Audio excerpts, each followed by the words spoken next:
Ako po si Xiao Chua para sa NCCA Culture Reels.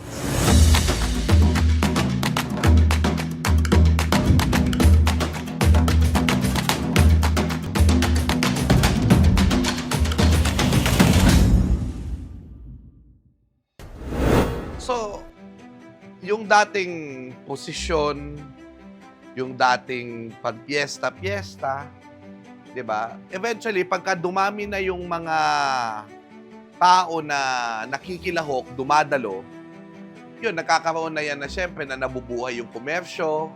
Makikita mo yung mga binebenta ng kung anong souvenir, na lumalabas yung talento ng Pilipino, no? Kitang-kita mo yan. Isang napagtuunan ko ng pansin ay yung traslasyon ng Poong Jesus Nazareno ng Quiapo. Nung una, yan ay posisyon lang sa Quiapo District tuwing Enero 9. Pero ano yan, ang nangyari dyan, naging parang, well, sikat na siya nung una, pero lalo siyang lumaki nung nagkaroon ng 2007 na pagpunta ng Senyor Jesus Nazareno sa Luneta, dahil sa Rizal Park, Luneta, naroon yung unang church niya na dito sa Philippines. So, nagkaroon ng parang pagbabalik doon and then pabalik sa Quiapo.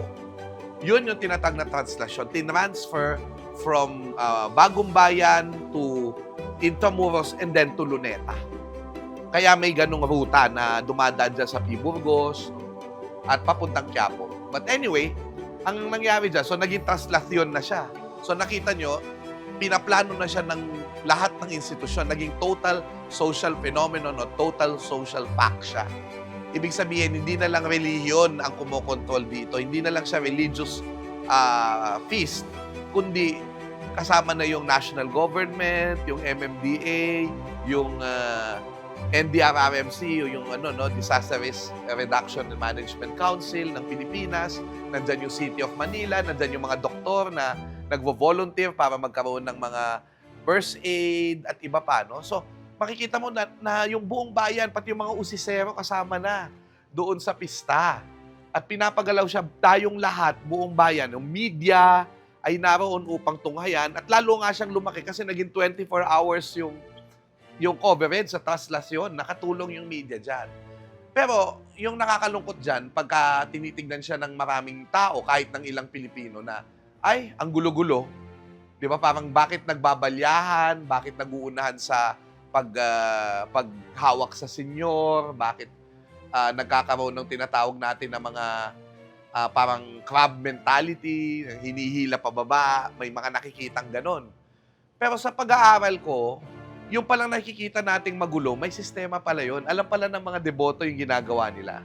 Ayon nga sa isang crowd expert, si Martin Aguda, it's a synchronized choreographed craze. Ibig sabihin, pag pumasok ka doon, akala mo magulo, pero may kaayusan pala. So halimbawa, isang halimbawa na pinapakita ko dyan, alam ng mga tao, kapag sila ay humawak sa lubid, at sila ay magpasan, no? Yung mga mamamasan nga, papasan sila ng lubid, bubuhat sila ng lubid. Alam nila, may mga posing yan, ibig sabihin para hindi mag-stampede, may mga ginagawa silang mga poses, may ginagawa silang mga iba't ibang mga paggalaw, indayog, at para maiwasan yung pag-otso ng lubid, para hindi, baka may masakal o may maputol doon pag nag-otso yung lubid, tinataas agad, sasabihin nila, otso ang lubid, angat ang lubid. So, pag inangat lahat yun, magluluwag yung lubid at magdediretso siya. No?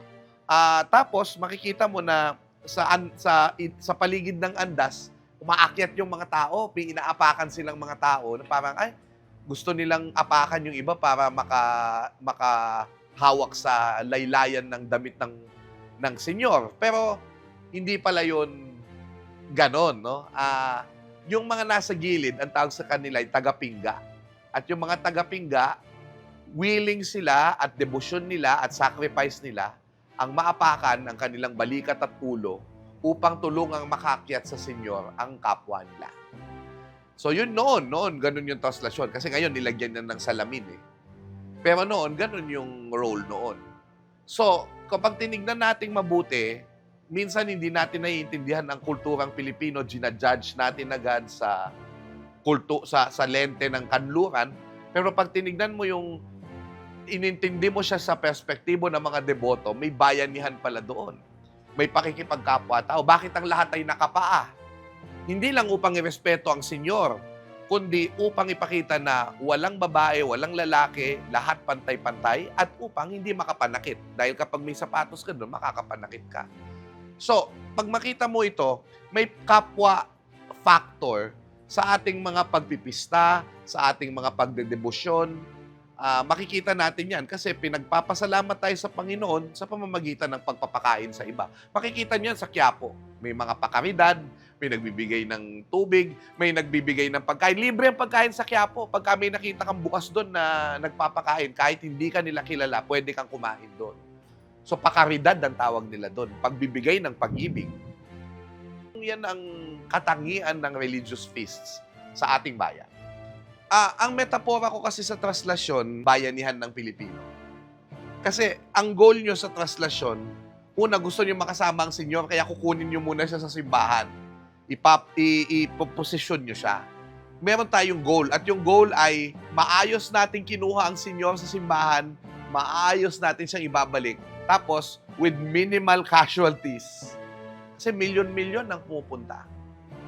Pero, nagagawa yan taon-taon. We have less casualties na related sa traslasyon. Ngayon, halos zero in the past few years. Natatapos ng maayos ang traslasyon. May mga ilang insidente, pero maliliit lamang yan. Kesa doon sa mas malaking larawan na ang senyor at ang bayan ay ligtas na nakakaraos matapos ang posisyon. So, ang metapora talaga sa akin ay bayanihan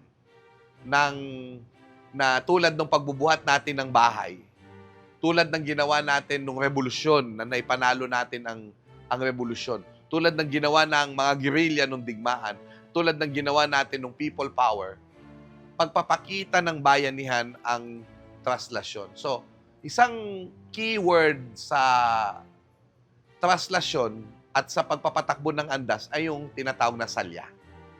So, ano yung salya? Yung salya ay kapag tumigil ang andas at hindi makausad, o kaya pag siya'y gumilid, isasalya siya. Ibig sabihin, itutulak siya para umayos yung possession. So, ang ginagawa ng tao, sama-sama sila sa likuran ng andas o sa gilid ng andas, tatakbo sila at ibabangga nila yung katawan nila para ang andas ay umabante o umayos ang direksyon. So, kapag sasalyan na yung mga salyador, bibilang yung nasa ibabaw, yung ihos. 1, 2, 3, salya! Ayan. Sama-sama na yung mga tao. So, yung salya at yung bayanihan, doon mo makikita yung kasaysayan at kulturang Pilipino.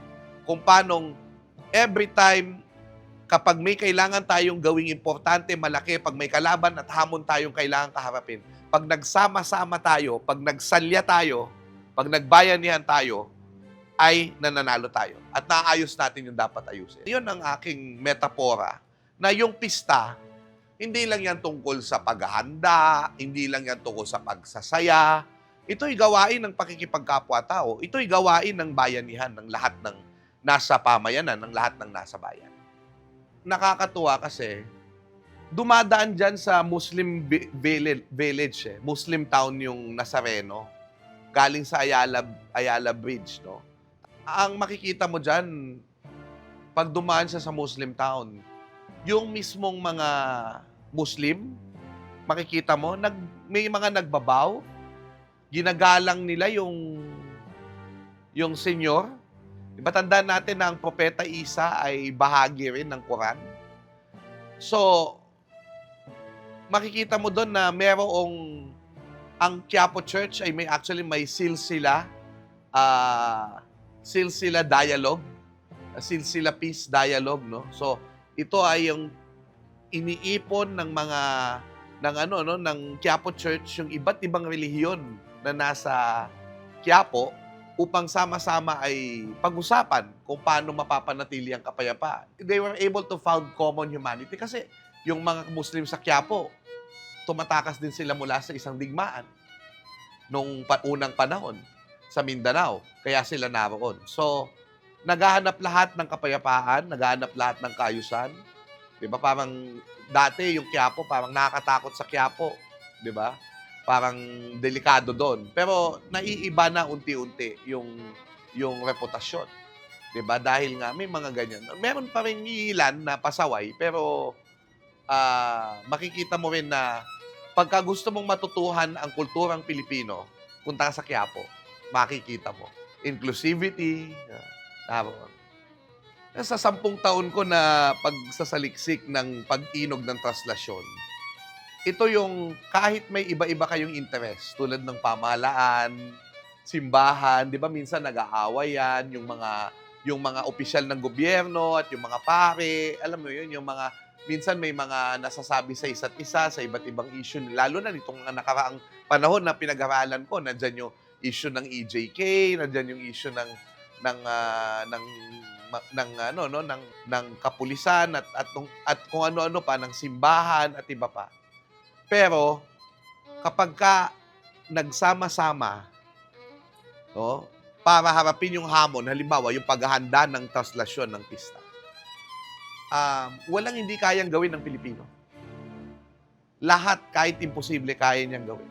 Yan ang nakikita kong ano, no? Pero doon mo rin makikita na magagawa lang yan kung magkakaroon ng tulungan, coordination. Iba-iba man ang interest ng mga Pilipino, magagawa lamang ang sama-samang pag-unlad kung tayo ay mag-uusap-usap.